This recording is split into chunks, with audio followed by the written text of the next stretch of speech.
রাজধানীর Mirpur ১১ number B ব্লকের একটি তালাবদ্ধ বাসা থেকে আসিয়া নামের এক নারীর মরদেহ উদ্ধার করেছে পল্লবী থানা পুলিশ। শুক্রবার রাত আনুমানিক ৯টার দিকে এ ঘটনা ঘটে। স্থানীয়রা জানান, দীর্ঘদিন ধরে ওই বাসায় ভাড়া থাকতেন আসিয়া। ঘটনার সময় বাসার বাইরে থেকে তালা লাগানো ছিল। পরে অনেকক্ষণ কোনো সাড়া শব্দ না পেয়ে সন্দেহ হলে পুলিশকে খবর দেওয়া হয়। খবর পেয়ে পুলিশ ঘটনাস্থলে পৌঁছে দরজা ভেঙে ভেতরে প্রবেশ করে এবং একটি কক্ষ থেকে মরদেহ উদ্ধার করে। পরে আইনগত প্রক্রিয়া শেষে মরদেহ ময়নাতদন্তের জন্য ঢাকা মেডিকেল কলেজ হাসপাতাল মর্গে পাঠানো হয়।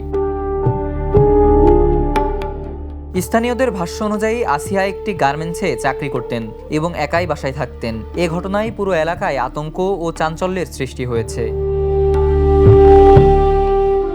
এদিকে নিহতের পরিবারের দাবি, এটি পরিকল্পিত হত্যাকাণ্ড হতে পারে। পরিবারের কয়েকজন সদস্য ঘটনার সঙ্গে তার স্বামীর সম্পৃক্ততার সন্দেহ প্রকাশ করছেন। তবে পুলিশ এখনও এ বিষয়ে কোনো নিশ্চিত তথ্য জানায়নি। পুলিশ বলছে, ময়নাতদন্তের প্রতিবেদন পাওয়ার পর মৃত্যুর প্রকৃত কারণ জানা যাবে। ঘটনার রহস্য উদ্ঘাটনে তদন্ত চলছে। Desk report, the news. দেশে দেশে সবার সাথে দ্য নিউজ।